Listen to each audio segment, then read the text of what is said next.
Okay.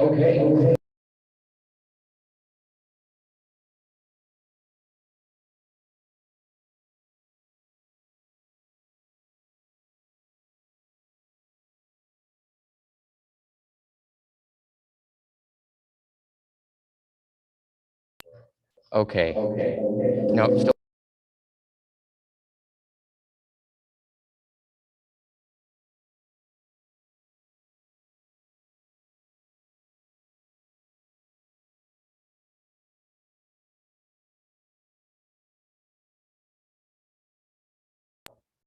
Okay. I'd like to.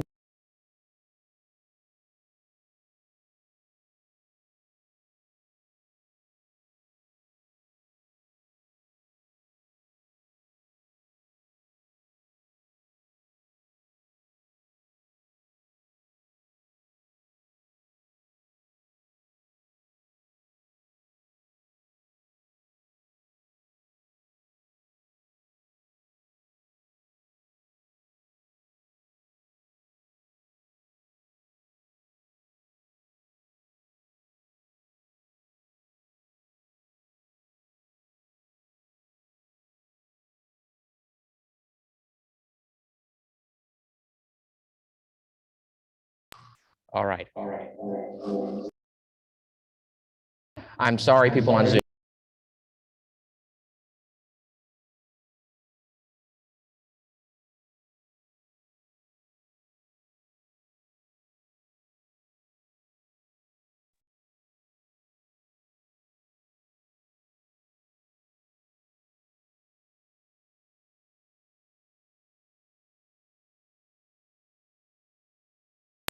Testing.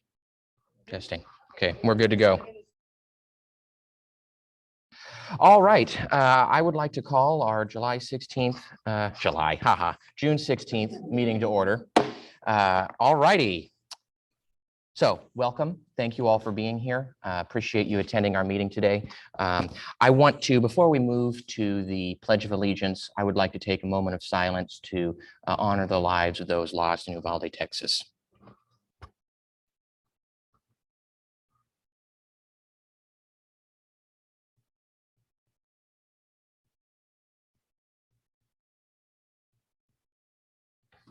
All right, thank you for that. All right, the Pledge of Allegiance will be led by our students from LEAP. And following the pledge, Robin Bowman will present highlights from the program. I understand. You are welcome to lead us in the pledge, Ms. Bowman.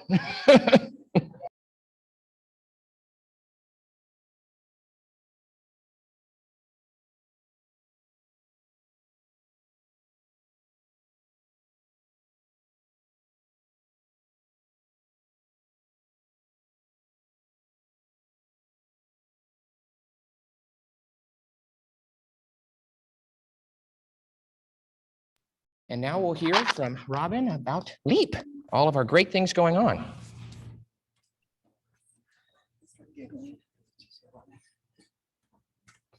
Hi, thank you guys for having me. I appreciate the board for allowing me to speak and talk about LEAP.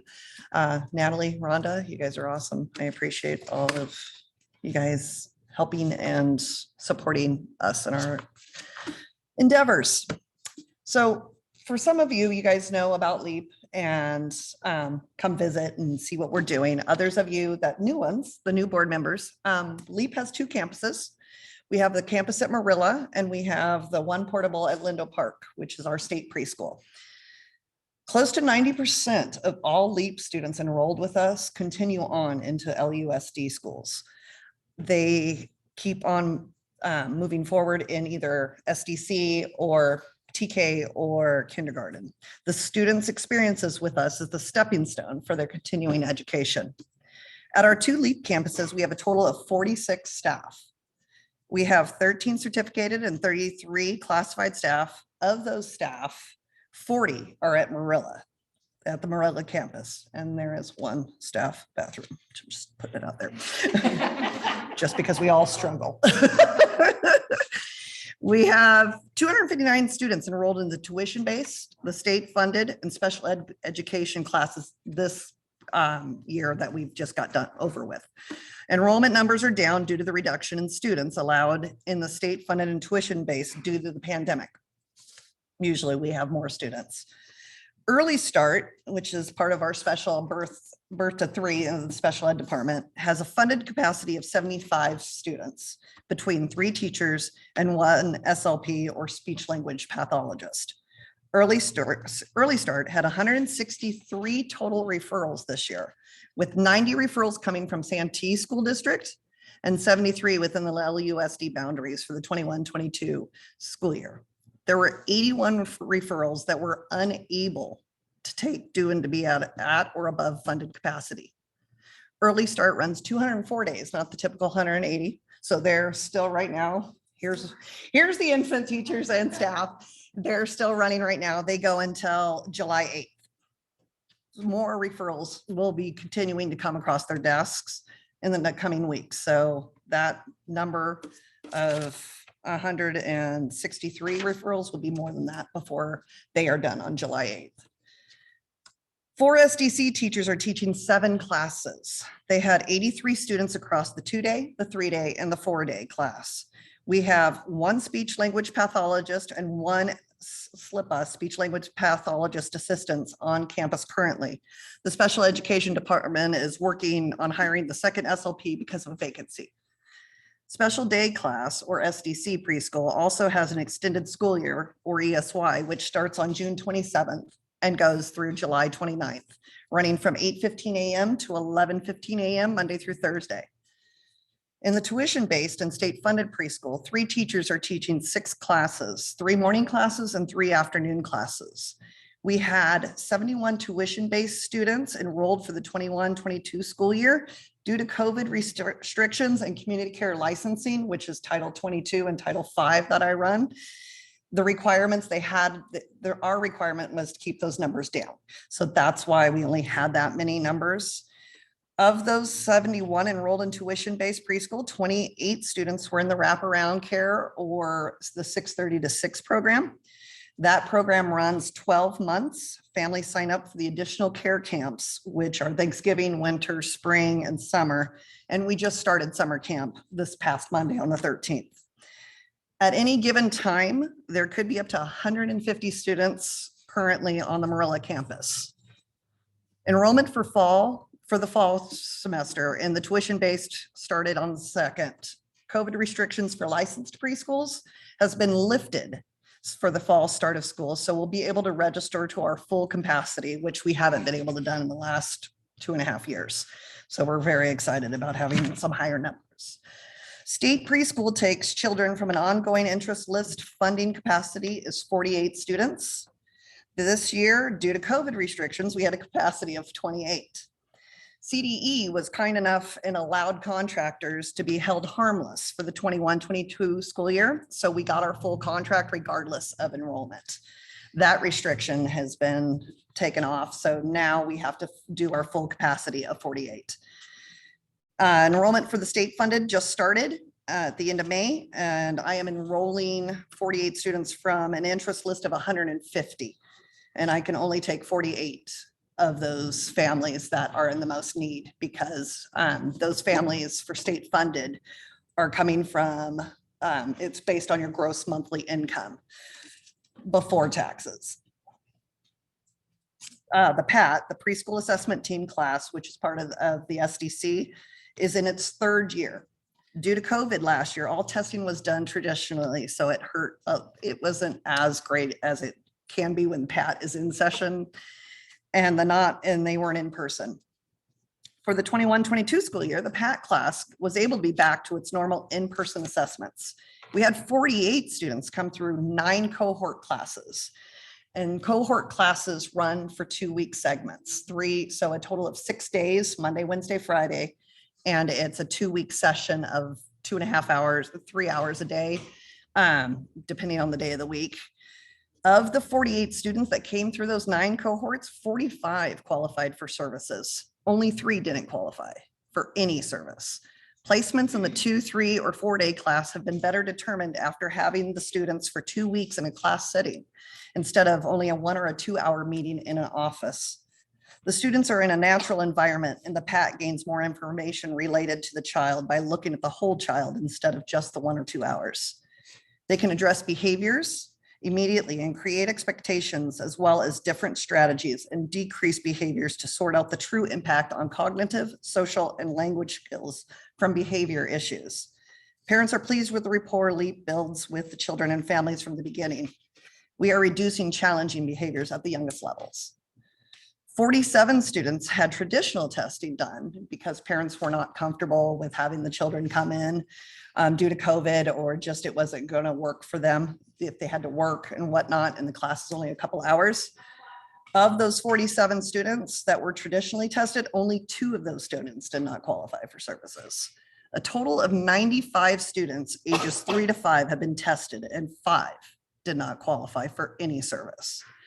90 students were placed in either speech only, 2, 3, or 4-day classes. Of the speech only students, there are 21 receiving only speech. In closing, I am lucky to have such an amazing staff. They are hardworking, they love the youngest, and they are what LUSD makes LUSD where we want to stay. They continue on and are amazing. Alejandra is going to be desperately missed when she goes off to her new program specialist. It breaks my heart to know she's not going to be on campus every day. And everybody at LEAP, we're a unit and we work together as such. I want to thank Natalie for all her continued support as my supervisor and always making sure we're noticed. Chris, you're going to be desperately missed when you move on to your position. Thank you for supporting SPED, but thank you for supporting me as well. Our LEAP team is awesome and I can't say enough good things about it. So if you guys have any questions for me, I'd love to take them.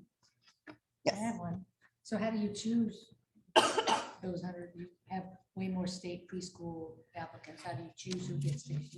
Right. So the ongoing list is the parents go on the website, the district website, they put themselves in, they fill it out accordingly. I have to take all 4-year-olds before I take any 3-year-olds.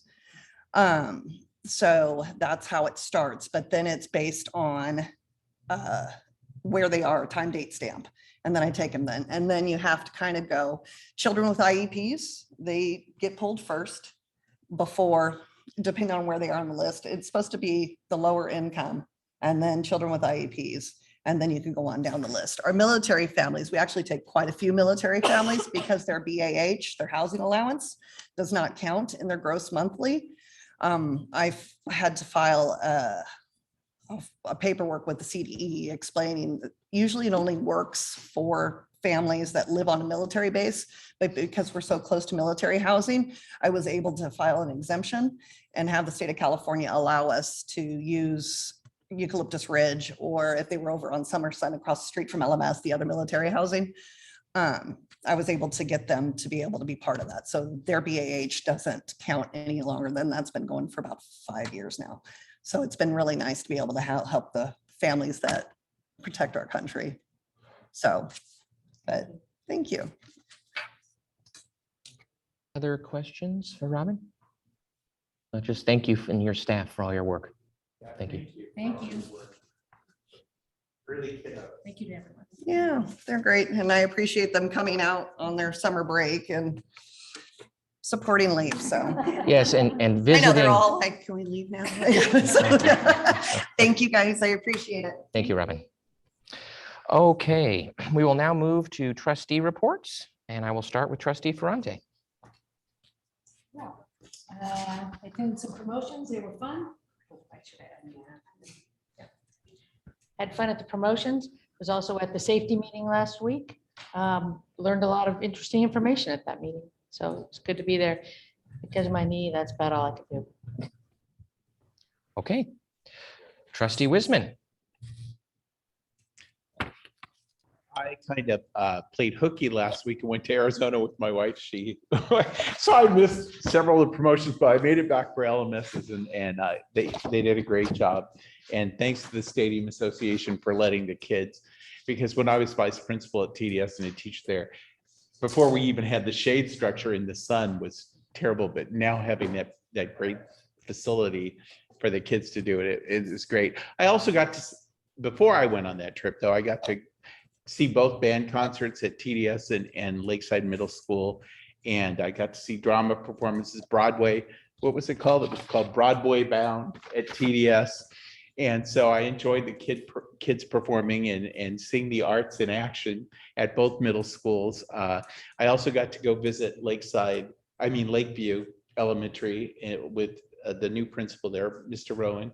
And that was fun visiting all the classrooms and seeing the kids. They had finished testing, so they were just doing year-end activities. And I also went to Riverview's open house, and that was really fun going to see all the kid work and I was a science teacher, if you don't know me, but all the hands-on science that they're doing at Riverview. So that was really great to see the kids actually doing a lot of great, cool things at several of the schools. So, and that's kind of my report. Thank you. Mark? So I think there are more activities in the last 6 weeks of the school year than the whole rest of the year combined, it seems like. So we had a really busy time. We had, I got to go to the Employee of the Year barbecue, which was very nice and fun to hang out with everyone. I attended show choir concerts, dance concerts, orchestra concerts, drama performances. We had the Eastern San Diego County Junior Fair, where a lot of our students participated. And so I got to watch some cattle shows, some swine shows. I attended that LMS FFA banquet and got to attend drive-through promotions at Lindo Park, Lakeside Farms, and Lakeview, and then both of the 8th grade promotions for TDS and LMS. Well, it's been a whirlwind. Yes, it has. I agree with that. So I was fortunate enough to attend the LMS choir concert, and then I went to the end of the year retirement party for our staff. And, you know, many of our staff were retiring after 20 plus years in the district. And I think that's a testament to our district and the Lakeside way. So I really appreciate, all the staff who retired, and I wish them all the best. I went to Lindo Park's Pioneer Day. It was really cool to see the kids do some activities out on the asphalt about history and kind of river, rafting. There was one they were putting together popsicle sticks to build a raft and see if it would float, and that was their crossing the river. So I thought that was a pretty cool little fun thing to see. I came by the farewell lunch for our retirees here in the district office, and that was great. I also went to the community safety night to hear parents and the community's concerns about gun safety on school campuses. And it was a really great, robust discussion. And I'm grateful for the parents who came because it gave, I think, our district leadership, myself, and I know certainly Holly was there. We heard from the community, and there are some things that we can look at doing to make sure our families and our students are safe on our campuses. So I want to thank the Sheriff's Department as well for their participation. I had the opportunity to go to all of our promotions, and one day was pretty jam-packed. I went back to back to each one, but it was awesome. Last week on Thursday, I attended Supervisor Anderson's community town hall that he had. And the concern that was really discussed by the community was a homeless shelter being proposed. And there's some confusion of the location, saying that it's very close to Lakeside Farms or LMS. It's actually not as close as everyone thinks. So if you all have questions about where it is, I'm happy to show you on a map where it is so that you know, because the location is important to know where it will go, or where it's proposed to go. There's no final decision there. And then this morning, I had the privilege of going to the Chamber of Commerce breakfast. It was very successful over at Bullweevil. And then a couple other just community things. I did want to bring to your attention, if you didn't know, Betty McMillan. She was a longtime Lakeside resident and an advocate for the school district, as well as preservation of our history of our second school, which is right here, attached to our district office. And she passed away. And it was very surprising. I'm very saddened by it. So I just wanted to bring that forward. And if you know the family, feel free to share your regrets. And then the last thing is the state budget. So the state budget passed, the placeholder budget was passed on Monday. There's a lot of impacts, and I know Lisa's going to go into it, but I figured I'd just share a couple of my thoughts. The COVID ADA relief that was proposed initially was removed from the budget and may revise. I'm not happy about that at all. The home to school transport, there's a lot of new mandates that the state wants to push on transportation for us. And we're already in our transportation department struggling with shortages and other items. So these mandates from Sacramento won't be helpful. So I'm looking forward to Lisa's update and presentation on that. Other than that, that's it. Okay. We will now have Kathy Castle to present on the annual report from the Citizens Bond Oversight Committee. Oh, I'm sorry. You know what? Excuse me. I'm sorry. I skipped opportunity of members of the public to speak before the board. My apologies. Lisa, do we have any public speakers? We do not. So Okay. she's ready to go now. Kathy, you're now ready to go. My apologies. All right, good evening. On behalf of the Lakeside School Bond Oversight Committee, I formally present the audit. It's the 2021 audit. And I can attest that our staff is doing their due diligence and being good stewards of the taxpayers' bond money. And we are at the tail end of most of our projects. As I'm sure everyone attended all the wonderful ribbon cuttings. And so I think what's left is one of the cafeterias and then the main cafeteria. So I'm sure Todd keeps you all up to date. And the only other thing our committee discussed was we would like to present the end of the year audit sooner than almost a year later. And so I don't know how we can make that happen, but that was one of the things we wanted to do, is maybe do it in September after the audit's done. But other than that, does anyone have any questions, concerns?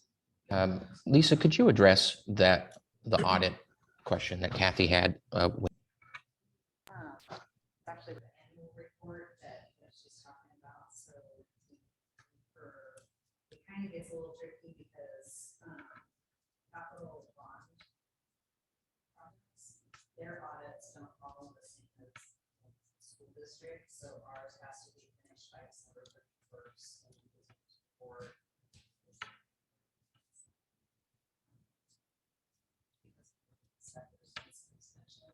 but for the bond, they don't have to submit it to the state for final until March. So it's trying to find that we can start working on the annual report prior to that, based on preliminary or actual auditors.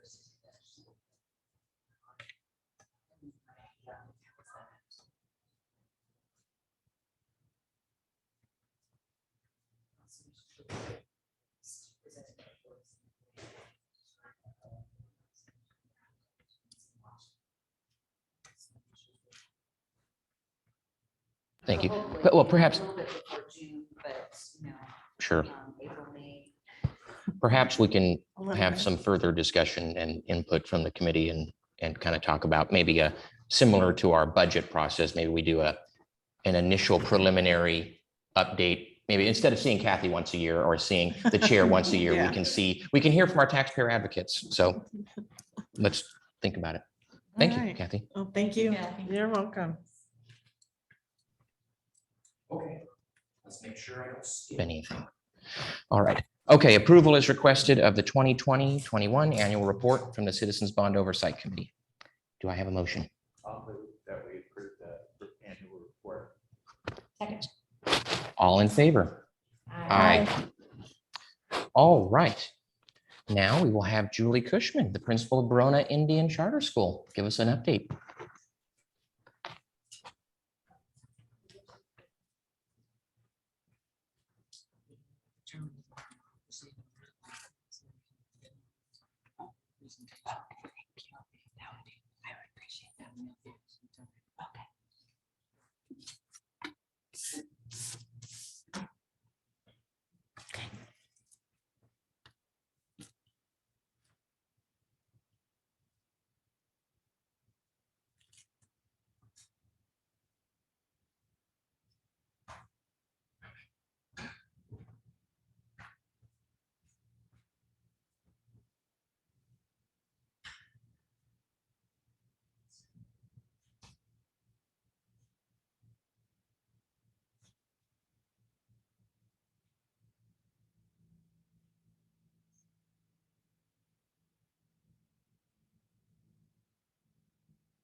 while they're getting their PowerPoint up there, I'm going to introduce, my name is Julie Cushman, and I will be approved as principal of Verona Indian Charter School at our board meeting on the 21st.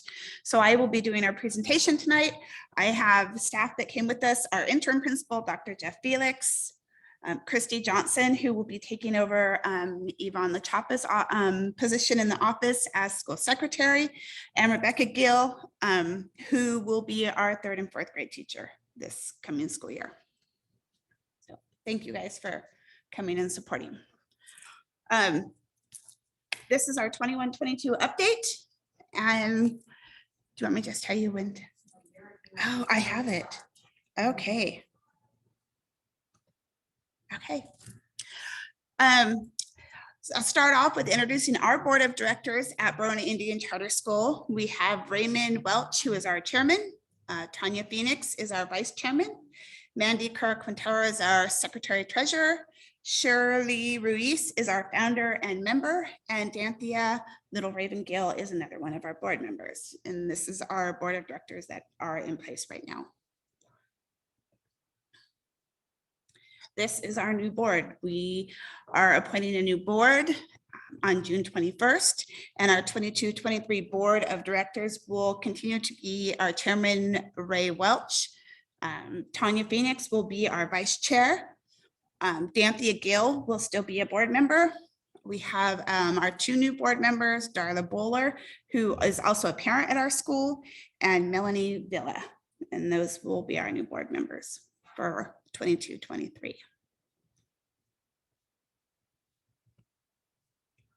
Our enrollment, we continue to have a steady enrollment. 19-20, 20-21, 21-22, we're staying steady at between 105 to 112 students. We're on track again this year. So we try and keep that enrollment low as it's written in the charter. Our caps for our grade levels are K through 2nd are capped at 16 students, and 3 through 8, which are all combo classes. It's a 3-4, 5-6, and 7-8 combo classes are capped at 24 students. And they're just based on how it falls. It could be 12 and 12, it could be 10 and 14. It just depends on the enrollment.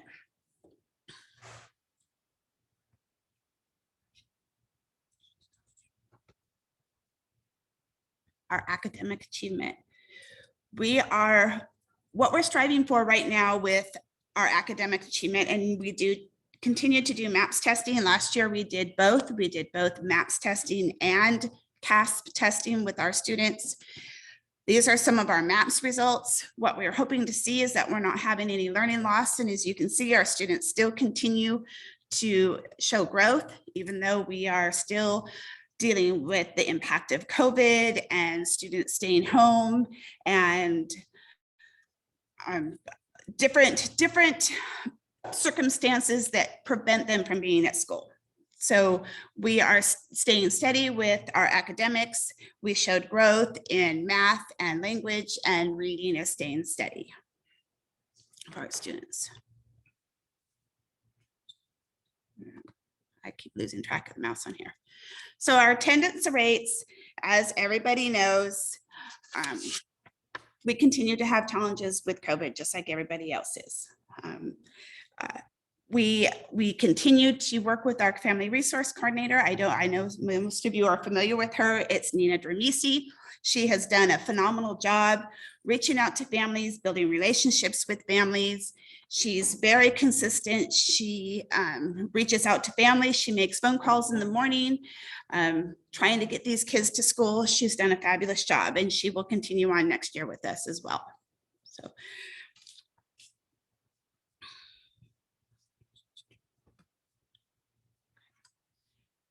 Looking forward with our attendance, we are still working with Nina. She is a huge advocate in building relationships with families. We started a SARB process this year with our school board. She has reached out to San Diego County Office of Ed for their support and their help. We also use Southern Indian Health as a huge resource for our students. They are actually on campus 2 days a week, working with the kids. They call it the lunch group, and they just move through the front and back areas of the playground, talking to the kids, working with the kids. So they've been a huge resource for us. She's also reached out to the San Diego County District Attorney's Office, and her big thing is attendance celebrations. She loves to celebrate with the kids and the teachers and celebrate all those little tiny milestones with the kids as far as attendance goes.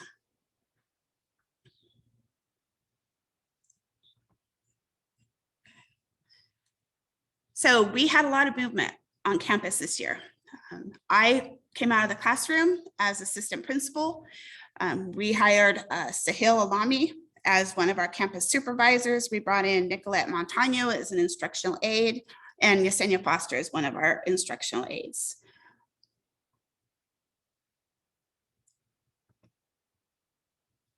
We have 2 new teachers joining us. We had the opportunity of looking for teachers early. We have 2 very, very qualified teachers that will be joining us. Since we do have some movement going into this new school year, we have Sarah Johnson that will be our new 2nd grade teacher, and Caitlin Parsons that will be our 5-6 combo teacher. They are very excited to join our staff. Sarah comes from Virginia, and she has been in contact and is very excited, and Caitlin is coming from Santee School District, and she is very excited. She already has plans and emails and is really excited to join the staff up at Bix. And this is when we move to staff changes for the upcoming school year. I am moving from assistant principal to principal director up at Verona Indian Charter School. Christy Johnson will be moving to school secretary. Crystal Hoffman, who was our 7th and 8th grade teacher, is going to be our new SPED director. Wesley Levis, who was our 3rd, 4th grade teacher, is moving to 7, 8. And Becca Gill, who was our 2nd grade teacher, will be moving to the 3rd, 4th combo class. And Dr. Felix, who was our interim principal, will be moving to a consultant position, an advisor position, as I maneuver my way into this new position. So thank you.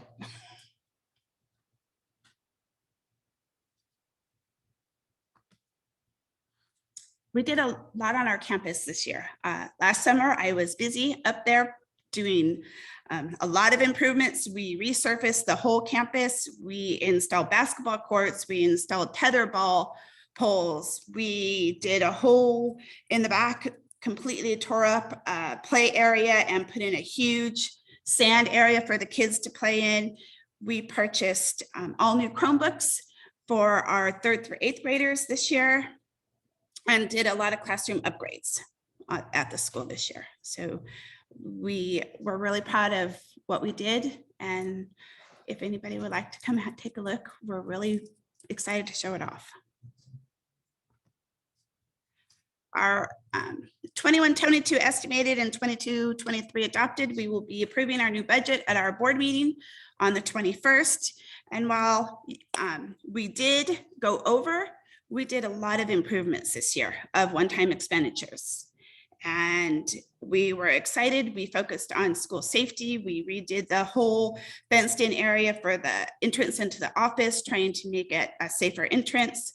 And just making sure that we had a lot of educational opportunities for the kids at the school this year. So.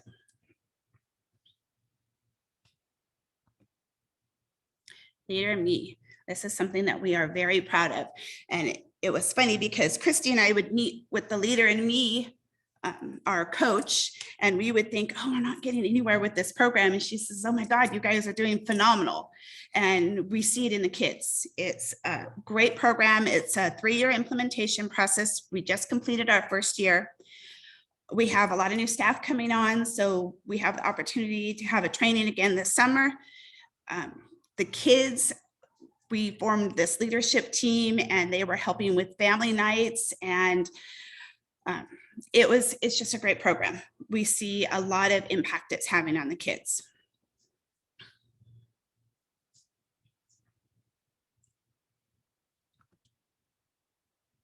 We are doing summer school again this year. We are doing 4-week session, Monday through Thursday. Our focus is on math and reading skills. And our kids are also learning the Kumeyaay language. Our Miss Lori, who works at the museum, she's a curator for the museum, has been working with our students, teaching them Kumeyaay language. They have a lot of basics down, but they are learning it and they love it. This summer, we are doing a robotics camp. This is something new. We had the opportunity to work with a company and the kids will be coding, and they have these little robots that they'll be working with. So we'll have a couple hours of academics and a couple hours of the robotics camp.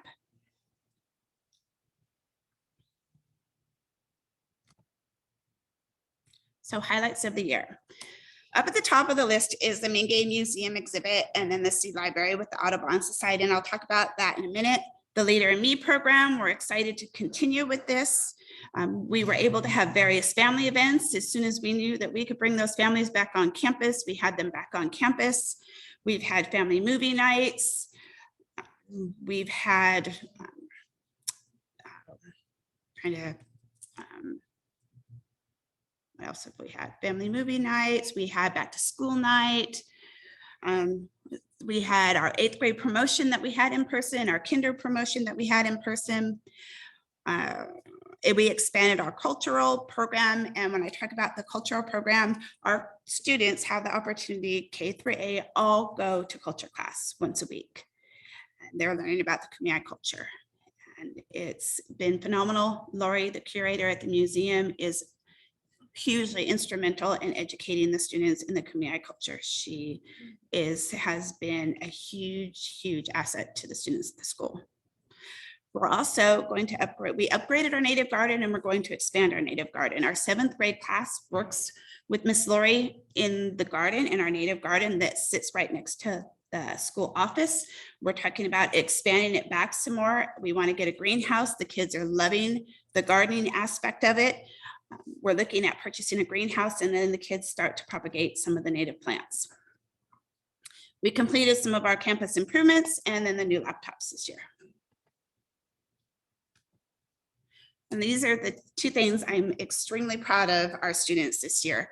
So this is a native seed library in conjunction with the San Diego Audubon Society. And our 7th graders this year did a seed library, and it sits outside the Verona Cultural Center Museum. And the students, there's little pouches in this seed library that sits right here. And they worked with the Audubon Society. This is one of 18 seed libraries in San Diego County. They harvested the seeds. They're in little pouches, and what they're doing is they will be refilling that as people come. It's similar to those little library stands that you see, you know, people go and they take a book and return a book. This will be the same thing. People can take seeds and they can return seeds. This was a fantastic opportunity for our 7th grade students. They San Diego Union Tribune came out and interviewed them. They did a fantastic job. They gave them a tour of the garden, and this is something that we're really proud of, that our kids have this type of opportunity. And that was our 7th graders. Our 8th graders this year worked in conjunction with the Mingay Museum down in Balboa Park, and they did an exhibit. It's entitled The Way We See It. It was through the 8th grade culture class. They were featured in the Union Tribune as well, and it focuses on the Kumeyaay traditions, history, and storytelling. They worked in conjunction with a gentleman down at the Mingay Museum. They did their exhibits, and they are all on the outside of the Mingay in these cases right here. And they did a phenomenal job. They're there. They will be there through July. So if anybody gets to Balboa Park, please stop and see them. They were extremely proud. Our students did a fantastic job. They worked really hard. And these are opportunities that we love our kids, that our kids get to have, because not all kids at other schools don't get this opportunity. So this is something that we really take pride in. Looking forward, again, Leader in Me. We're moving forward with Core 2 training that will happen this summer for our staff. We are upgrading our nutrition program. We will be expanding it a little bit. That's something we're working on over the summer. We're going to focus on campus safety and security this year. We're looking at putting in a new PA system, more front fencing in the front of the school, more classroom upgrades, and then the expansion of the native garden and the greenhouse. That's it. Thank you. Do you guys have any questions? Yes. I have a question. So will you expand to a TK at some time? We do have TK. So our kindergarten, we have 2 TK students this year. Our kindergarten takes 16 kids and she takes the TKs in with the kindergartens. We never have enough to have a standalone TK class. So the TK are in with the kindergartners. They are coming back this year. And actually our 2 little TKers, some of them surpass the kindergartners. So they'll be back next year as kindergartners, but the opportunity that they get being in with the kindergarten, it's great. It shows improvement on their part, and they do really good. Thanks. So, Your leader and lead program, is that Stephen Covey? yes, it is. Yes. Yes. And it's phenomenal. We were always, Christy and I, we would talk to our coach and we're like, we just don't feel like we're getting to everything we need to get to this year. And we'd read off everything that we had done. And you guys are doing fantastic. The kids are doing fantastic. She goes, it's a process. You're not going to do it everything in 1 year. And the kids are stepping up. They're taking responsibility. They're taking on leadership roles. The movie night, it was great. The kids were serving popcorn and candy and setting up and taking down. And so it's just instilling all those leadership skills that's so important for them to have. Yeah, we really like it. Yeah. Well, I love that you are doing robotics. I thought that was cool. And the seed library is very cool. Yes. You were mentioning that some of the work that Dr. Jamisi is doing is focusing on attendance. Is it because you're having a chronic absenteeism issue, or? I think everybody's having chronic absenteeism issues this year. Yeah. We fall in just like everybody else is. You have those few families that are, have chronic absenteeism, and she is very good about working with those families. She establishes that relationship of trust and what can I do to help you? What can I do to help you get your kids to school? Relaying how important it is that they are at school. That's where they're learning. That's where they're getting their education. So everybody's having the same problems with chronic absenteeism. So yeah, I was just wondering if it was similar to some of the other challenges that others have been facing. So yeah, it is. Yep. yeah. The other thing I was going to ask you is on your data slide, is that number at the bottom? I don't know if you want to go back to it or not, or if you can. I don't want to mess it all up. Yeah, but, I don't know if I. Okay, well, I can ask you after too, Okay. but there's a little number at the bottom, and maybe you guys know, there's a little number at the bottom because you had the red and the green. At the bottom, there is that little number. Is that like the average of the 2 numbers? Yes. Okay. Yes. Okay. Yes. Okay. So that's the average student above. Above. Okay. Yes. Yes. All right. Yes. Thank you. Any other questions? Thank you for being here. Thank you. Appreciate it. Come up and see us. Absolutely. What do you want me to do with? Do you want me to bring it back to you? Okay. Moving to approval. So approval is requested of an MOU with the Verona Indian Charter School through June 30th of 2024. And the terms of the MOU confirm agreement for state funding, accountability, and oversight obligations. Do I have a motion to approve the MOU? So Is there a second? I'll second. Okay, Laura seconds. All in favor? I Aye. Excellent. Okay, thank you. All right, next we will have Dr. Natalie Winspear present information on the LCAP.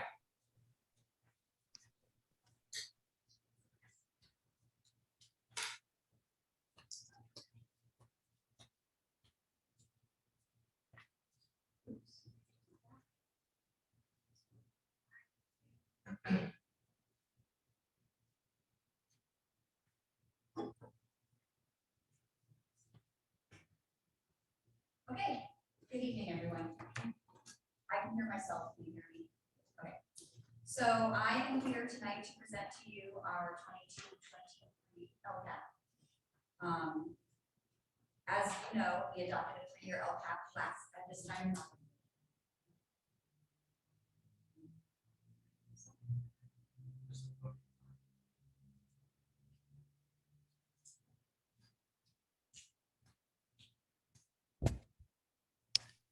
Okay, now I'm unmuted.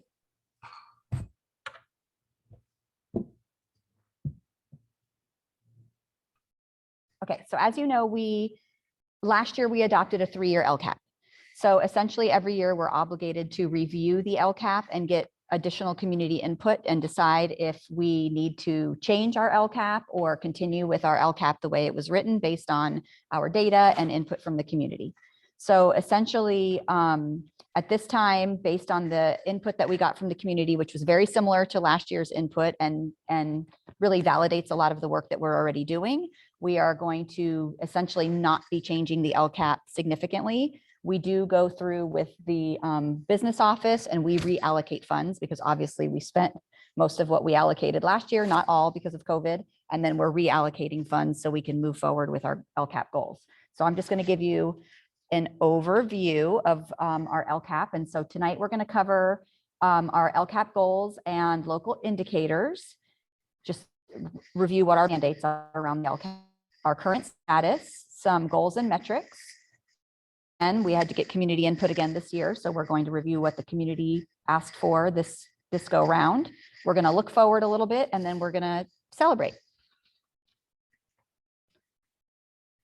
So the work that we need to cover for the LCAP is our goals and our local indicators. So tonight I'm going to talk about our LCAP goals, and next week our coordinator Beverly is going to be presenting to you more about our local indicators. We're obligated to do those in 2 separate meetings. So I'm going to do LCAP goals. She's going to do local indicators next week. So our 3 LCAP goals are going to continue, and they are: Goal 1, all students will make academic growth in order to reach mastery of grade level standards, individual goals, and development of the LUSD student profile competencies. So that's our academic goal. Goal 2 is our social emotional goal. All students will receive support that enables them to thrive socially and emotionally, including the celebration of diversity within our community and affirmation of the importance of our common humanity. And Goal 3 is that the district and school sites will pursue purposeful and innovative instructional models to foster high levels of student engagement and ensure that all students are academically challenged. So these are our state and local priorities. The ones with the check marks by them are our local indicators, and these are the topics that Beverly will be presenting on next week. So our current status, first of all, who are the students that we are serving? This year we served 4,507 students. 42.8% of them were socioeconomically disadvantaged. 8.2% are English learners. 18.2% are students with disabilities, and a very, very small sliver of students, 0.2 and 0.3, are experiencing homelessness or are in the foster care system. So just a big kind of overview of our update. In February and March, I gave you an update. And so what we learned then was that we saw that all of our students are showing growth from fall to winter based on our MAP scores. All cohorts made growth from winter of 2021 to winter of 2022. We were seeing a reduction in the number of at-risk students based on our student risk screening scale. So we give that scale in the fall. We try to get our students connected right away with the support that they need for their social emotional needs. And so when we re-administered that scale in the winter, we saw a reduction in the number of at-risk students, which is a good thing. That means that we're intervening early and it's making a difference. And then we are definitely continuing to make progress in building our systems of support across the district for our students. And some of the challenges we talked about then were that our achievement gaps remain between our all student groups and our English learners, students with disabilities, and socioeconomically disadvantaged students. And then we also noticed that student perceptions of school connectedness decreased slightly this year from last year. The numbers tend to go up and down. We are hoping to see growth. We saw a little bit of a decline. And then we also talked about the fact that some of our work was delayed due to COVID. So we're going to pick back up on some of the things that were delayed, for example, alignment and calibration work, which we've already picked back up on, and we're going to continue to do that into next school year. Specifically around LCAP goals and metrics, I gave you a lengthy presentation about this in February. So instead of doing that over again, because really most of the metrics that I reported on have not changed since then. So this is a high-level overview of our LCAP metrics. And I divided it kind of into 5 big areas and told you how many goals were met. So in our efforts to accelerate academic achievement, we met 3 of 5 desired outcomes. Again, we have 2 more years to continue working towards these, but we met 3 out of 5 already for this year. For community engagement, we met 3 out of 5 goals. One of the things we weren't able to do were our family nights, which we are going to be able to do next year, and we've already started planning those. We met all of our goals for our systems of support. So we've really been doing great in terms of what we wanted to achieve and develop for our MTSS systems. For safe and well-maintained facilities, we met 2 of 4 goals. We do have improved parent perceptions of safety and improved staff perceptions of safety, which was wonderful to see. We saw a slight dip in our student perceptions of safety, so we're not exactly sure why. We're wondering if maybe because students were only on campus 2 days a week last year, now they're back on campus more often. So some of those kind of peer issues might have come back that we weren't really seeing when we were 50% and socially distanced last year. And then in terms of caring, support, and connectedness, no desired outcomes were met, but I want to point out that we set a really high bar here. So we set our goals at 85 and 86%, which we've never been that high, but we really wanted to address these goals and do a lot of things that would address them. So while we did see some improvements or some increases, we didn't hit that high target that we set for ourselves yet. So again, community input. We went out and got more community input this year. We started with a survey that we gave to all of our students. We had a really high participation rate. Thank you to the sites and the 5th and 7th grade 5th and 7th grade teachers who asked their students to participate in the survey, and they had them do it at school. So of the input that we got from students, the things that came up the most were related to 1, schoolwork. Students asked for less assigned work and more time to complete their assigned work, including less homework. They had asked for the same thing last year, and we had written into the LCAP that we were going to have a homework committee that was going to start next year. So we're going to move forward with that. A committee to just review what does the research say about homework, what are our policies around homework, what do students think about homework, and get some alignment across the district on that. Students also asked for engagement, more engagement. I'm sure this comes from having been out of school for a couple of years, or at least, not attending full time for a whole year. They've asked for increased opportunities for engagement, such as field trips and hands-on learning. We know we didn't do a lot of field trips until the end of the school year. We're anticipating we're going to go back to field trips. The science curriculum that we're about to adopt is very, very hands-on and engaging. The innovative work that our schools are doing around LCAP goal number 3 is also very, very engaging. So we're hoping to see engagement go up because of the efforts that we've already written into our LCAP and committed to. Students also brought up mental health supports. They talked a lot about kindness, including wanting for issues of bullying to be addressed and ensuring that adults were welcoming and supported them at school. And then they also interestingly asked for us to prepare them for life. They said that they wanted to learn skills that would prepare them for adulthood. I think that again ties right into goal 3 with our workforce engagement and our innovative efforts at our different school sites. We had 646 parents who participated in the survey, and what came up most for them were asking for behavior supports for students. We know that we are absolutely providing behavior supports, but we also know that post-pandemic, everywhere, we saw an increase in behavior. It's not a Lakeside issue. It's not a San Diego issue. It's not a California issue. It is a nationwide issue. Students came to us bigger in size, but not necessarily with the social skills, and maybe some regression in terms of behavior and working with others. So we are working on that from a variety of different fronts, starting with social emotional learning in every single classroom, every single day, all the way up to the tier 2 and tier 3 supports that we have in place for students' behavioral challenges in the district. Parents also brought up college and career readiness. They want us to focus on preparing their students for life after school. They also asked for student engagement, a return to field trips and hands-on learning. And then diversity, equity, and inclusion came up. They brought up inclusion of all students, respect for differences, and a focus on equity. And for staff, we had 131 staff responses to our survey. 90 were certificated staff, 41 were classified staff. And you're seeing themes here. They also asked for an increase in behavior supports for students, staff supports, and professional development with a focus on meeting behavioral needs. We have 2 days of training coming up next week that is specifically designed to address that request right there. And we have approximately 65 staff registered to attend that training, classified and certificated. They've also asked for a focus on mental health and well-being of students, which, as you know, we do have a lot of efforts happening there. Specifically, our school counselors and our contract with Wellness Together.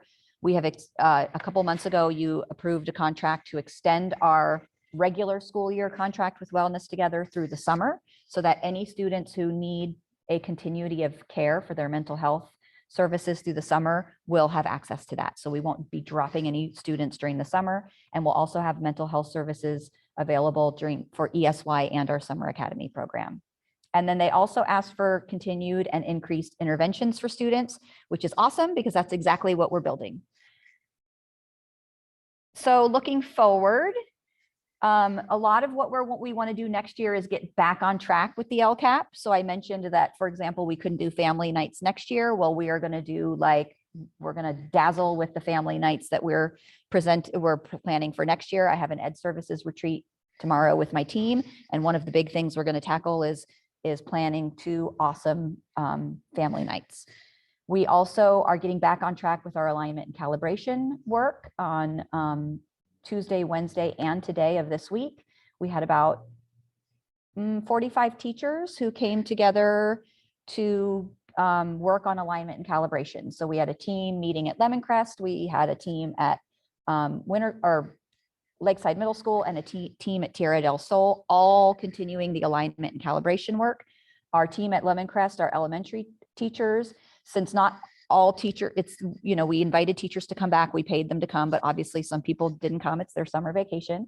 So all of the teams made a video so that at the beginning of next school year, for example, the 5th grade teachers that weren't able to be here will have a little orientation video from the team that was here working for 3 days saying, here's what we worked on, here's what we did, here's where you can find it, here's what our thinking was. And we saw a lot of cross-curricular. So we had teachers in the Amplify Science curriculum online working on their performance task.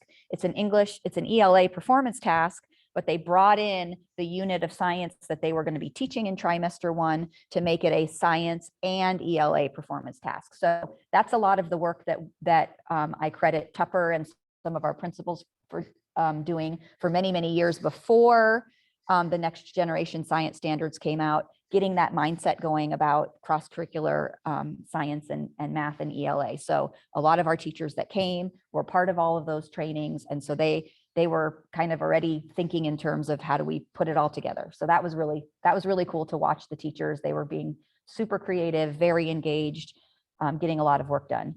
We're also excited to get back on track with intervention without COVID, right? So we had intervention this year, but it got disrupted with a lot of student absences, staff absences. We were pulling intervention teachers when we were desperate, which unfortunately was quite a bit, to get classrooms covered. So next year, we're going to continue with our intervention teachers, our research-based intervention programs, and we're hopeful that things will stay relatively normal and we won't lose any of that intervention time that we're so excited to be able to provide.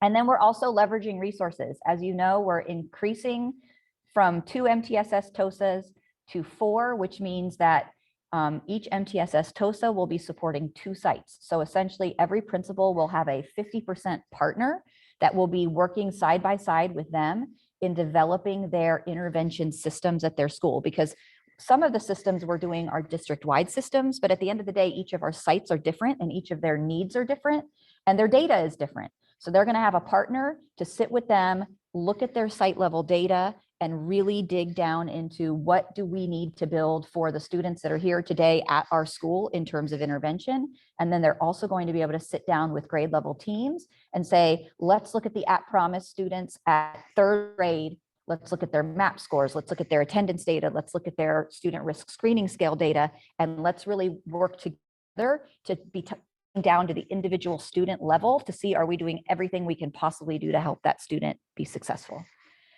And then we're adding a parent liaison because a big, huge part of this is our partnerships with families and bringing them on board. So by having one more parent liaison, again, they're going to be able to be more targeted to specific schools and build relationships with families and the staff and be working with the principal and the TOSA and the counselor and engaging families as much as possible. And then we are going to be adding a program specialist. So we will have 2 special education program specialists. Both will be new to, well, Alejandra's going from being a psychologist to a program specialist, and we are welcoming someone new into the district. So we are really excited about that. In the Ed Services retreat tomorrow, it's not just going to be what we used to think of as the Ed Services team. It's our new expanded Ed Services team, which is going to be Patty is coming from Pupil Services. Special education is going to be joining us as well. So we are seeing ourselves instead of, not that we operated in silos before because we're a small district and I've always collaborated closely with the assistant superintendent when I was the pupil services director, but we are going to do that even better and even more so that all of our different departments are aligned and kind of working together in sync on the same goals, which are essentially our LCAP goals. And then, you know, we got to celebrate because we worked hard this year and we did a lot of amazing things. So we have Kid Watch up and running at all of our sites. It's going to be even better next year because we're going to have more TOSA support going out to the sites. We launched EduClimber at the very end of this year. So our principals and counselors are trained up, and then we're going to be going site by site and training our teachers. What EduClimber is it's a one-stop shop for data. So right now we're getting into Illuminate to look at our MAP data. We're getting into the Google Drive to look at our student risk screening scale data. We're getting into Infinite Campus to look at our attendance data. But what EduClimber is doing for us is it's pulling all of that data together on one platform where we can toggle around through that platform and look at all of our data, our CAS data, everything in one place. So it's just going to make it so much easier for our teams and our interventionists and our principals to be data oriented and making sure that they are looking at the whole child and the whole picture while they're making decisions about how they allocate their time and their resources. I mentioned that mental health is going to continue through the summer and into next year. We're doing a lot of summer PD. We've got Grace Dearborn coming next week, as I mentioned. We're doing PD the following week on Imagine Learning, which is one of our research-based adopted intervention programs. We're trying to get as many teachers trained in that as possible so that they can be doing classroom level intervention. So we have classroom level intervention, then intervention teacher level intervention, and then counselor intervention, mental health intervention. We're just trying to grow our intervention options. And you saw from the feedback that people are wanting us to do that, and we are absolutely doing it. And then we have summer academy. So as you know, Kelly Gilbert ran an amazing summer academy next summer. She's going to run an even better one this summer because she is full of ideas and energy. And then we are also going to have our summer program for our students with special needs, our ESY program. And then our principals have been receiving coaching on growing their instructional leadership skills, and we're going to continue that into next year. So that's been really fun and engaging. And then we have also had some grants awarded. Miss Patty has been the Nancy Drew of grants, and we've been awarded 2 grants in partnership with the County Office of Ed to bring more mental health services and suicide prevention efforts to our schools. So a lot to celebrate, and I would be happy to answer any questions that you have.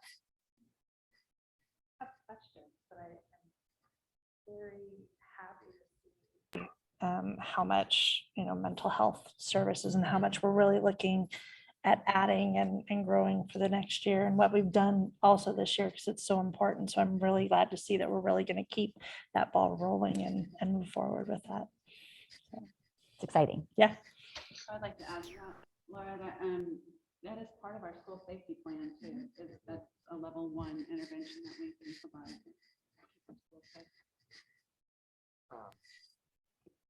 Not to put you on the spot, would you, but I'm going to do it apparently. Do you know like the details of those grants that we got? Like what are the grants specifically for? I do have notes that I can dig up and I can talk Fine. about it in my update at the end. I have, Or you can send them to me. I mean, I just would like to know what they're about Sure. and what their focus is. sure, absolutely. Excellent. The intervention, is it for academic, social and emotional stuff, the intervention training for teachers? So the training next week is For behavior, right? is specifically for no, not just behavior. It's actually behavior/trauma Uh-huh. and Trauma informed. engagement. And so kind of really they're tied together, right? Right, More right. in high engagement, less behavior. And we know trauma is a big thing right now, even if it's just COVID trauma, you know, I say just, but still it's, you know, there's all different levels of trauma. So it's really reaching students. So we've had Grace Dearborn from Conscious Classroom come out and train before, and she is hands down the most highly rated trainer of anyone we've ever brought in. Our teachers and instructional aides absolutely love her training and her methodology. And so she developed like part 2s of all of the trainings she's already done for us. So this is essentially part 2 of engagement, part 2 of behavior. So it's kind of a repeat of some things and then digging deeper into some things as well. And so then on June 23rd, it's academic intervention is Imagine Learning is an academic system. And then I forgot to mention in August, the week before teachers report, we are doing a full 2 days of trauma informed training with, again, anyone who signs up. It's their summer break and we're going to pay them their PD rate to attend, but it's a full 2 days of building relationships with families, doing restorative practices in the classroom, all the things that we need to be doing or want to be aware of in terms of working with all students. And then specifically also how can we reach and support students who have experienced trauma? Yeah, I think it's really important especially on the intervention front, so that we try to get kids at grade level, you know, before they're identified as having special needs or having an IEP. So if we could get them, you know, at grade level reading and math is really important. Also, if you could send us dates so I could maybe come and visit some of the PDs for all of them. It would. I have a flyer. I will send you the flyer and it's got all the dates and so maybe, and these are all in person, they're not via Zoom. Absolutely. That's great. So Monday and Tuesday is at TDS from 8 to 12. So next week, the 2 trainings are at TDS. Okay. But I will Thank you. send you the flyer. All right. Any other questions? Okay, then I'm going to open a public hearing to hear comments from the public about the 22-23 LCAP. Lisa, do we have any speakers? Okay, I will close the public hearing. Now we'll hear from our Assistant Superintendent, Lisa Davis, with a budget update. Lisa, I'm gonna walk around, but I won't get distracted.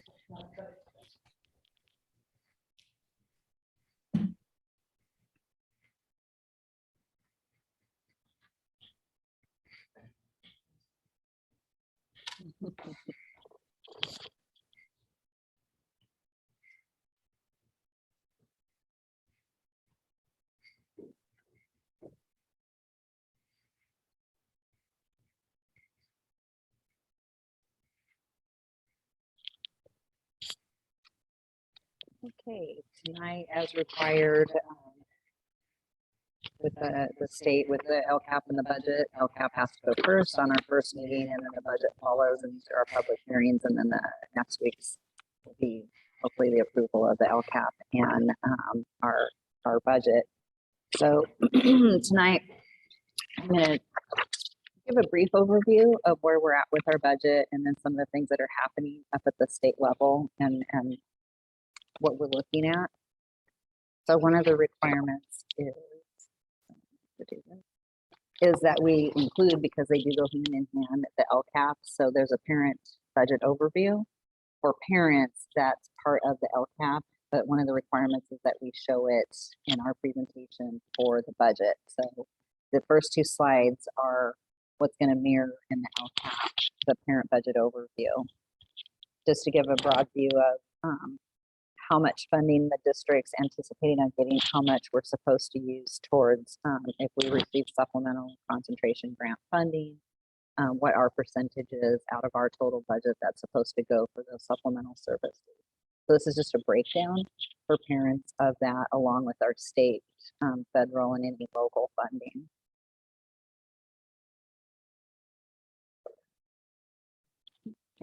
And this is just another component of it, showing how much we're required to spend. Now there is a new provision that if you don't spend it, it used to just kind of fall out within the general fund. But now we're supposed to track out of those supplemental funds. If we didn't spend it all, there's a carryover that we're supposed to now show, and it's included in the LCAP, and we're supposed to show how we're going to spend all those funds. Most districts don't have a hard time spending the required funds, and they usually spend more than if you start really digging into what all the supplemental services that districts do for their students. You usually end up spending more. So those are the charts again that are in the LCAP also. This is, you see this every time. This is just a recap of the budget cycle.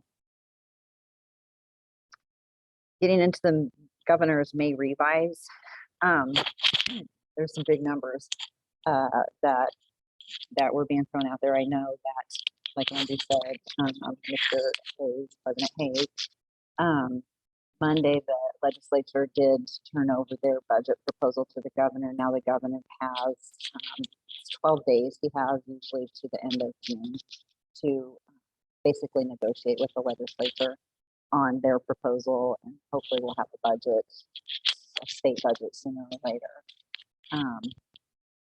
From what I've been hearing, there's some changes, but I wouldn't anticipate significant changes. But some of the big eye openers, these are, like I said, the state's revenues are very large. I think this is one of the first times, and I can't remember how long, there's a document when our unaudited actuals called the GAN limit. And it's just been kind of just one of those documents. And for the first time ever, I think it's coming into play because the state potentially is now going to go over their limits. And they have to figure out how to push that money either back into education and Prop 98 or out to the public. So that's part of the thing that the legislature and the governor are really talking about. But the COLA for next year, I would say there's not going to be any haggling over this. This is pretty much locked in at this point. Is the 6.56% COLA, the largest we've seen in a very long time. And even in the out years, the school services dart board showing next year or the following year, 2024, a little over 5%, and the following year, a little over 4, and it drops off to 3. Still, these are large numbers that are being predicted, you know. So, and the big, and school districts have been asking for this for a very long time, is an increase to the LCFF fund base funding, and that is a proposal in there. It's equating right now, or this could be part of the negotiations between the governor and the legislature, but right now it's looking at about a 10% increase to the base, and the governor's calling it staying out of the COLA, and the language he's using is it's an investment in education. So, and it's really to address inflationary issues that we've all been having, increased inflation from past years. Because when the LCFF was first put into place by Governor Brown, we were in the recession. So those levels at that base funding were even prior, like those were pre funding levels of the recession and stuff. So we've been trying to build back up to where districts should be funding wise. So, and then the other biggie kind of is that we lost the extended learning opportunities program. The governor wants to increase that funding now for that. Those are ongoing investments, one-time investment, and this is a big one, and it's really, you'll see our numbers in our budget.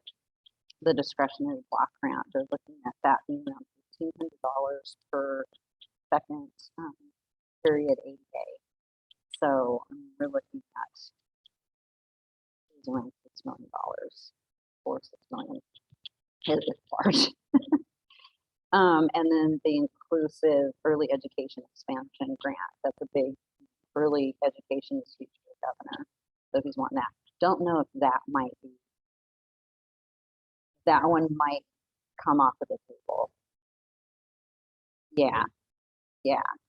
So it'll be interesting to see how far the governor wants to push on his initiatives with early education. And then what's not in the proposal that has been in the last few years is the STRS and FERS relief that the governor's, the states funded to bring down that rising increase in STRS and FERS rate. So that's not, so the theme and what in my peer group, what we've been talking about is, when you look at it all, there's some very large dollars out there, but then with inflation, declining enrollment, and then not the STRS and FERS buy down, there's still money, but it's not this ginormous windfall that people think when you start putting those scales together.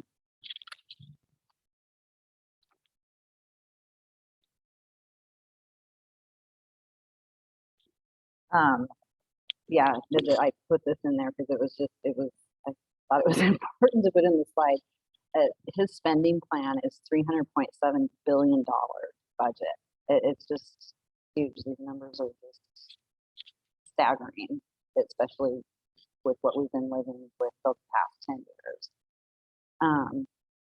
But as we all know, inflation is just an impact to every single aspect of our life, personal, business, and that's staggering right now. And then we're continuing across the whole state declining enrollment, significant declining enrollment. There's very few districts that are showing any kind of growth. I just mentioned this, and President Hayes did. They had until June 15th, so they came in on Monday and gave the budget bill to the governor. So again, hopefully you'll come to resolution sooner than later. It's just nice for our jobs to know finally what we're actually working with.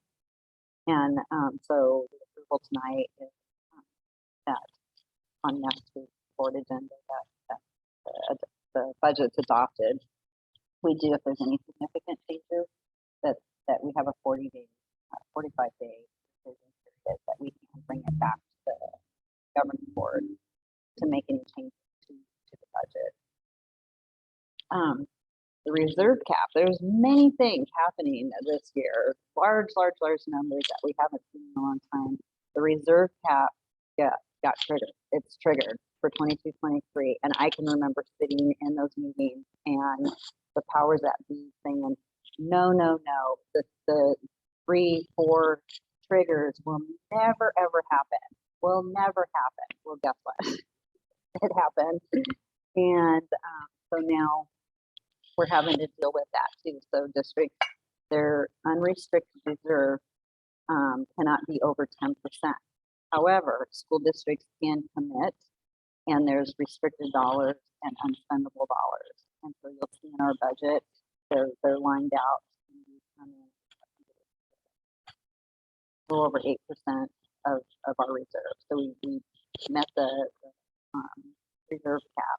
We do have to continue that for the rest of this year at each interim budget. That's a requirement. And any budget revision, you still have to show that you're under the 10%. Now this can change, because if next year those triggers fall out, this requirement falls out. So given year now that we need to come into play. The only districts that are exempt from that are basic aids under 2,500 and charter schools. They're that they don't have to abide by the 10% rule. The nice thing about in our budget assumptions that we used here, we use the 5.65% COLA. That doesn't include SPED. So sometimes COLA is not, they won't do a whole COLA or anything on the SPED funding. So it's inclusive of the SPED. So that's the discretionary block grant. The new, what's also coming is the governor, this is a good thing, is districts were really concerned about the cliff with declining enrollment even in the hold harmless ADA funded environment for the last few years. And going into 22-23, that was going to go away. So the proposal is there's a 3-year average for your prior year, a couple components that at least give districts some relief, and it's not this heavy cliff from declining enrollment that would impact them. So we use the 3-year average that was to our benefit in our assumptions, and then the increase to the youth funding. Our expenditures, the ongoing step and column and longevity increases that's built into next year's budget. The changes to our statutory fringes, STRS, our workers' comp rate did go up. You can see the rate where they were at this year, what the assumptions are for, well, not assumptions, those are locked in now, for 22-23, the assumption for 23-24. And then just the health benefits increase, about a 3 to 5% increase in growth over the years.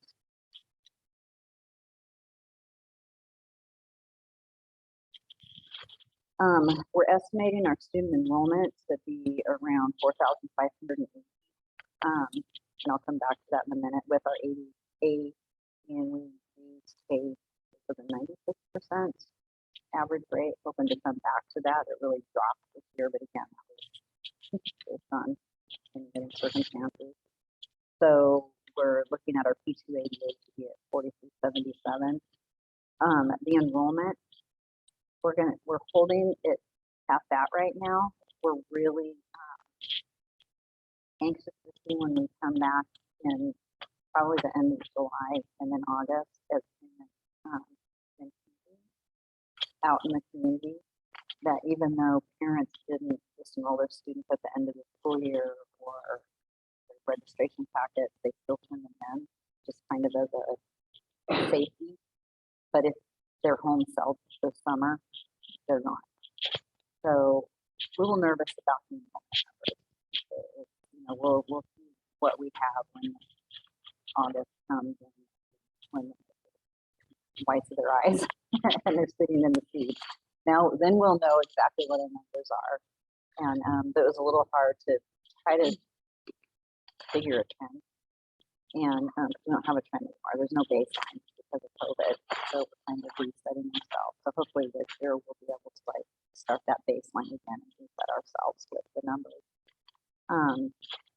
We have 267.5 FTE certificated employees, 213 FTE classified, and 27 FTE management confidential employees. That's all built into the budget.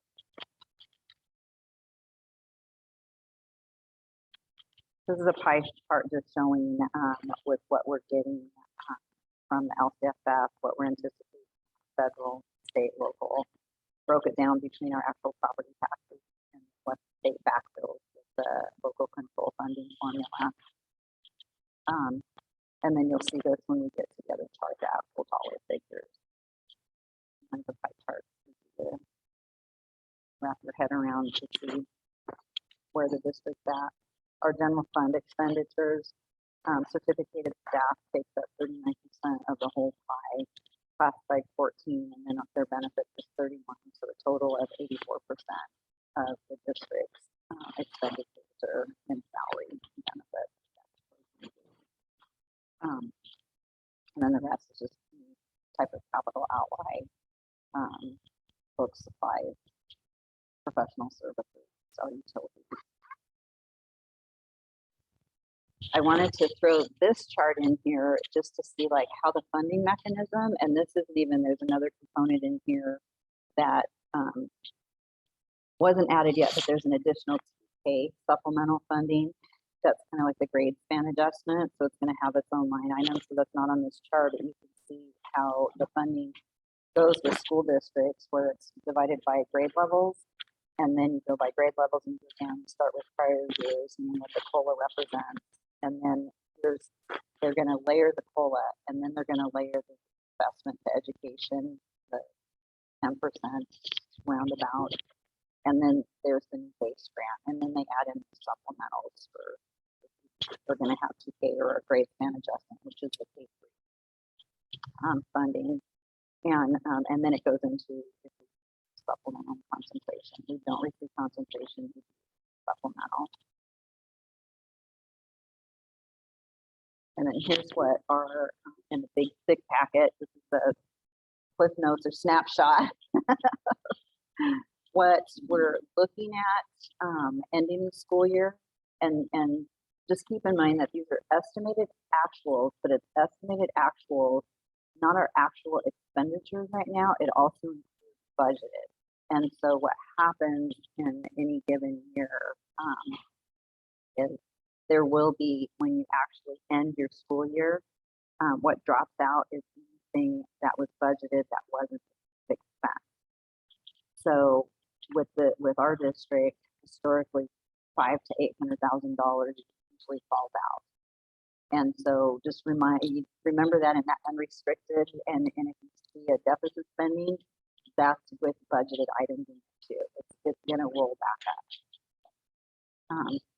So, and then what we're anticipating are our estimated adopted budget at this point in time with the information that we know. So we're looking at, again, large number, 66,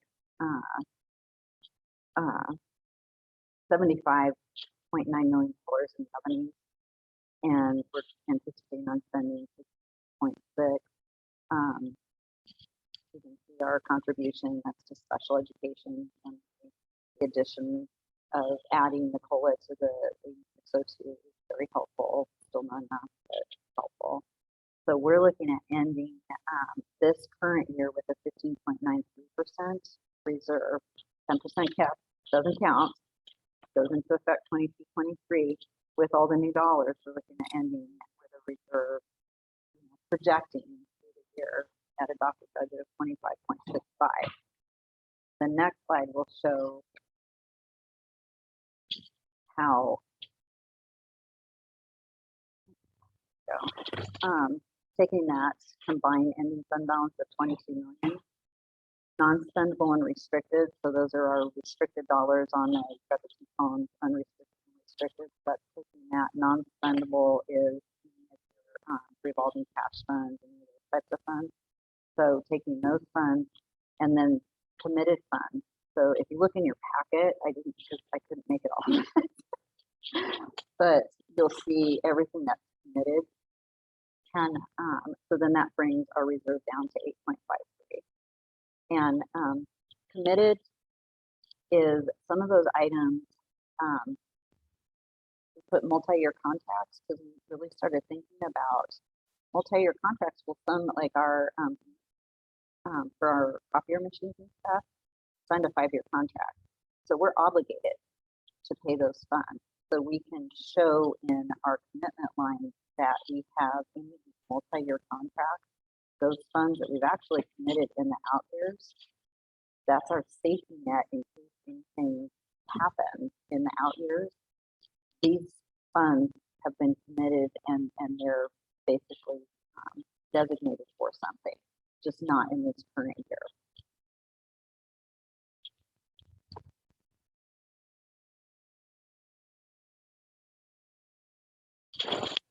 So our assumptions for multi-year, we use the COLA, the dartboard from school services on the COLA. Again, still large numbers. We'll be investing 2 years from now, looking back on the past data, where we're, what happened? Are we really that close, or is it way off? Interesting. minimum wage increase. This was an interesting, because I thought the $15 this year was going to be it. It's not. So it's going up to $15.50 January 1st, 2023, and it's going to continue between 30 to 40 cents all the way through January 1st of 2028, up to $17.50 an hour. That's what is anticipated. We're still looking at declining enrollment in our multi-year staffing, making some staffing adjustments based on attrition, retirements or resignations, and then just keeping the right sizing to looking at our projected enrollment numbers to the staffing to those numbers. And then removing any of those one-time things with that, because that's another layer that business has to keep looking at now, is those one-time funding, when they're expiring, when they're going to be spent. Are they spent prior to the expiration date, or are they going to run through those?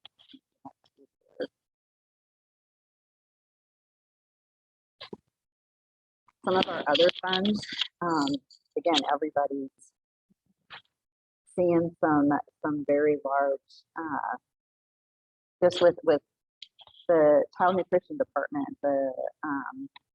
the Meals for All has just, like, there's a lot of dollars from that program, and we're spending them.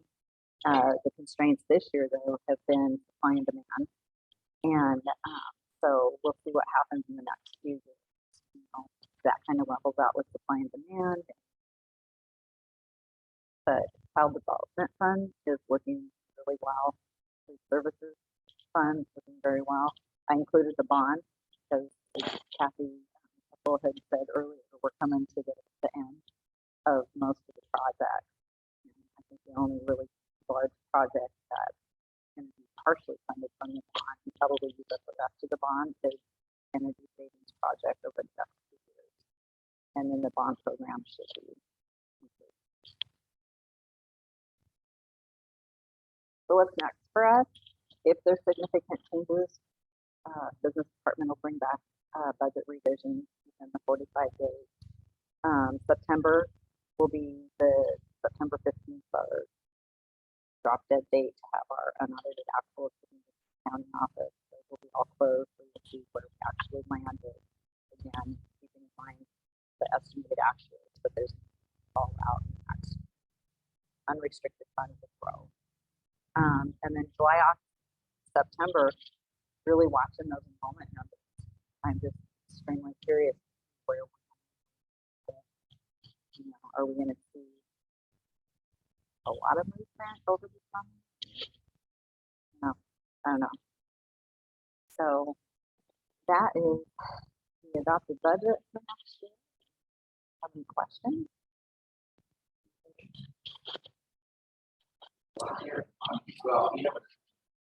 Oh, I know what I didn't. Sorry, because you had talked about the transportation. Yeah, so that's an interesting one. There's actually 3 different bills out right now on that. Same kind of theme, but all kind of the same. The theme is the state wants all school bus departments to get rid of their diesel powered and replace with electric powered buses. There's issues. I've sat on committees and talked with some of the state leaders on this about the issues, especially rural districts, driving mountain roads. And, you know, diesel is much better for transporting those kids than electric. Electric's just not going to get up. They don't have the power to drive to get up some of these, especially up in Northern California. They're very concerned.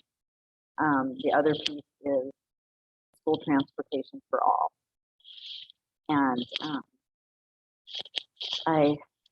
that one, I'm just never sort of a stomach ache, because you can't, like, there needs to be some in the that we've got in to discuss it. There needs to be, we need to address the shortage of bus drivers.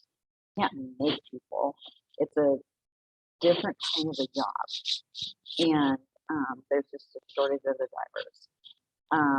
You're going to need to the fleets that would be required for transporting every single student in your district that would so choose to do transportation is ginormous. The facilities that you would need to house the fleet, the infrastructure, if you're going to electric buses. I mean, there's just so many. And in the talks that we had with some of the folks who were writing one of the bills, it was kind of shocking because we're bringing this up. They were like, oh, we didn't even think about that. Like, can you ask us first? Yeah. Well, and I think that that's what some don't realize is that's part of the, I mean, the Great Recession. That was because it's not a requirement. It is not a state requirement, which is why they don't really fund it. To transport students to school, it's a parent's responsibility. That's in ed code. So when the recession happened, that unfortunately the drivers, the transportation departments did get decimated. You know, they kept on their special ed drivers because that is a requirement. You have to, if it's in their IEP, you have to transport or figure out different ways of transporting that child to school. But gen ed transportation, and most parents were okay with it because they were complaining anyways prior to that of like quarter filled buses, only 10 kids on a 40-foot bus, you know, and they was driving them nuts. You know, in the district that I had been in, that was always a huge topic. And so are we going to go back to that? And even if it's electric, it's still, I don't know. It's going to be really interesting to see what happens with these three bills and if they get married. And then how far out districts have to implement things, because it's not going to be an easy task at all. I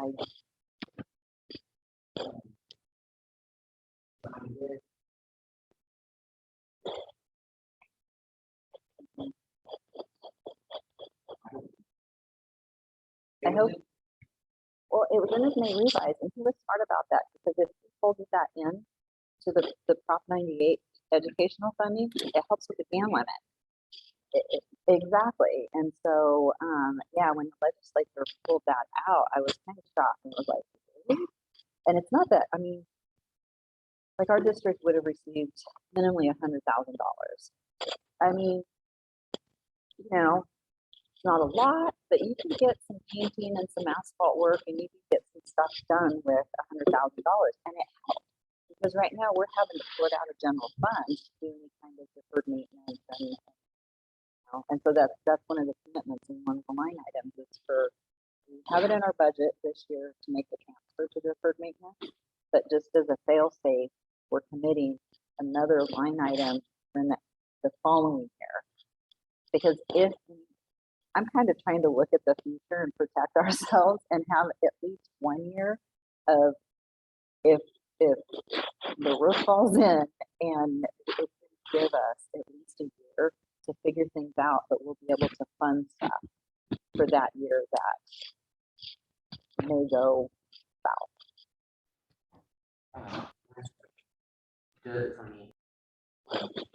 You know, it's interesting to hear there's going to be a massive COLA, but it's important to recognize, I think, that, and correct me if I'm wrong, just to open our doors and be neutral, we need like a 5% COLA.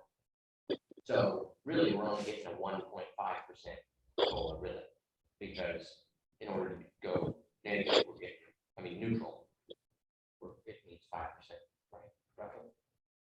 Roughly. Probably, like in any given Yeah. year.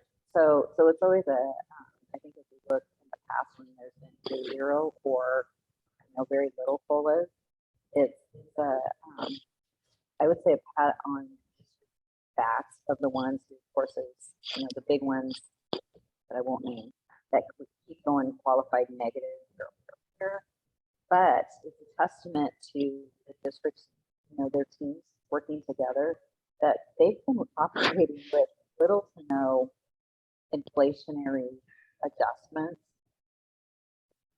to operate and have inflationary adjustments that are just built in to school districts, our statutory fringes, our stuff in Collins, our rising, utility costs and health and welfare, that we all in any given district figure it out.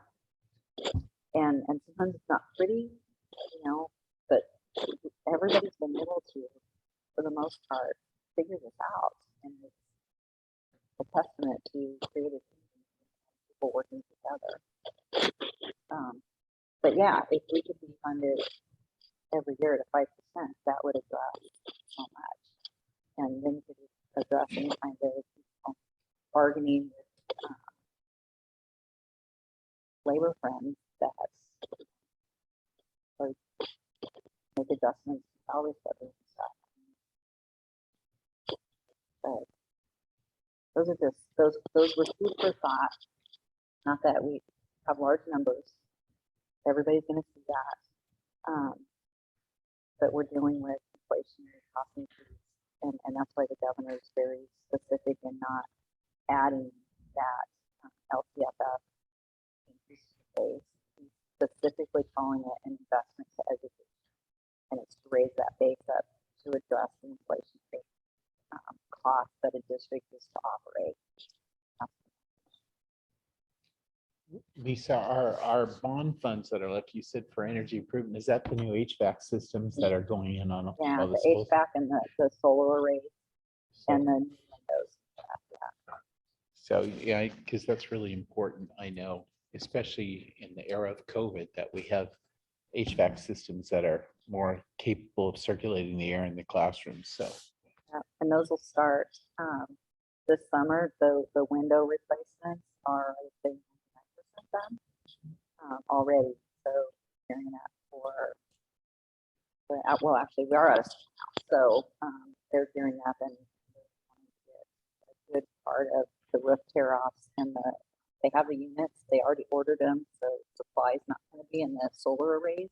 So the supply shouldn't be, but for maybe some minor things. But they were trying to be ahead of the game so that we weren't having to wait. So the equipment's there. Hopefully you'll see a lot of at some of the different sites this summer. The roof tear offs and the HVAC. that's good. So that'll be really nice. Okay, thank you. All right, moving on to our.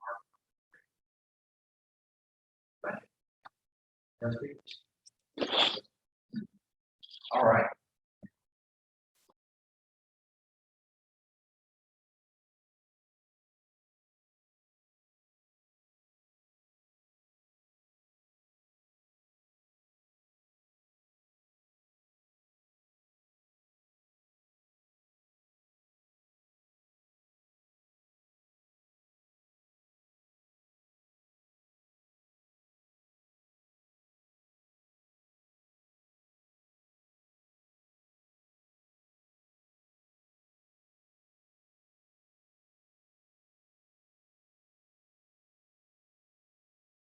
To approve this, to designate the item, that's what I wrote. That's Designate. what it is. Thank you. Oh. Second.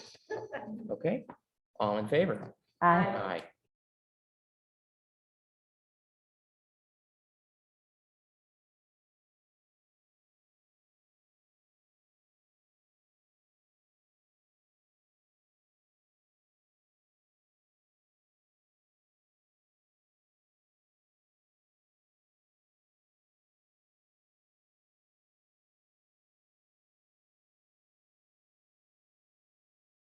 Aye.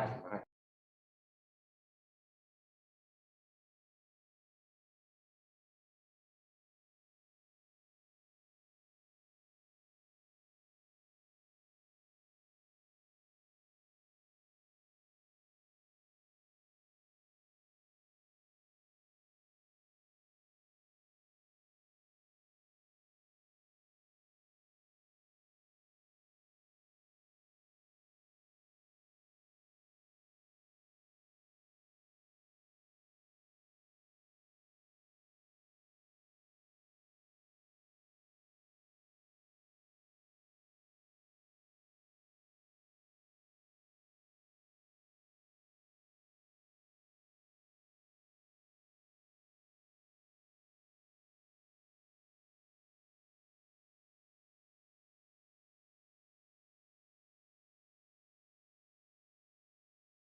Okay.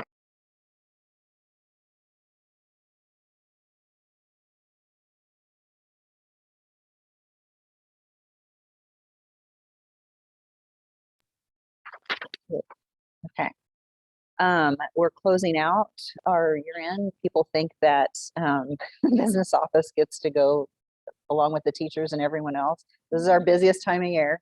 So the business office is extremely busy right now. And I wanted to give a shout out to the M&O team and Todd and his whole team, the promotions. They worked their rear ends off on getting all of that done. So shout out to that whole team because those guys were working hard on making things beautiful and just, especially over at the rodeo grounds and stuff. So that was great. To the child nutrition department, they serve a total of, these numbers too are just amazing. They served a total of 395,278 breakfast meals, 481,939 lunch meals, and 78,427 supper meals to the students of the Lakeside Union School District through the 21-22 school year. Amanda, Anna, and of course she's leaving us, but her and just the whole CNS team, just kudos to them. Amazing. That's a lot of meals that you're serving to the students, and that's amazing. And last but not least, I have to give a shout out to the tech department and specifically Evan Kwan. I think you'd heard we had the break-ins at TDS and Lemoncrest. Well, through Evan's diligence and I'm not even going to go into how he came across how he found this out, but he was able to figure out through different some of our stolen property was being sold out on the internet and was pinged or whatever. Whatever they do in tech world. But Evan jumped on it and worked with our sheriff's department. They found out that this person had stolen from not only us, and broken same type of items, Alpine and Santee school districts, and they just arrested him. They were able to track him down and they've arrested that individual. And I was like, you never hear of people getting caught that, steal, especially from schools. It's just not okay. One iPad back to the top one. We're supposed to have a second, so we to put the A or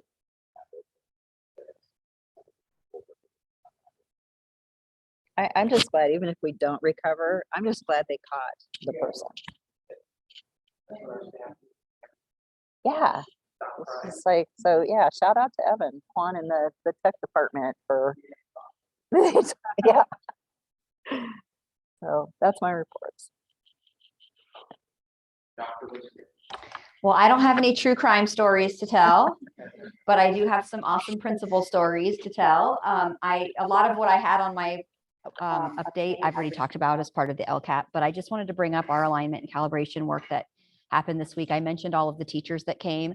I also want to mention the fact that our coordinators and our principals were there all 3 days as well, working side by side with our teachers in developing the performance task, the lesson plans, and the work that they were doing. We had less participation than we would have hoped. And so in order to make a team, sometimes the principal who was assigned to that grade level had to jump in and be the partner with the teacher and be the team for that grade level. And they were fully engaged, just right in there working with our teachers. And when I went over to the middle schools, the elementary principals were working with teachers working on ELA and some science integration. You go to the middle schools and they've got a math team going on over here and a science team going on over here and an ELA team going on over here. And then they're making time for those teams to get together and collaborate. So I just want to point out that our principals were also the heroes of the week with this alignment and calibration work. They're pooped out. It's been a long year, but they were right in there, rolling up their sleeves, getting this work done with our teachers. So, and they have a lot to do to close out the school year. So the fact that they're taking this time to do that, to lead the work and be part of it is huge. And that's what's really going to make it sustainable at our sites. And then the 2 grants. One is a K-12 mental health services grant. It's a $75,000 grant that Patty, Pam Fleming, who just retired, Kelly Gilbert, and Sarah Carter worked on together. It was through the County Office of Ed and the Health and Human Services Agency. And it needed to align with health education standards. And so they worked together to create interventions in lieu of suspension for students who are vaping. And it's going to also allow us to ramp up our cessation efforts, because, you know, if a student is caught with a vaping device on campus, we can discipline them, but that doesn't address the issue, right?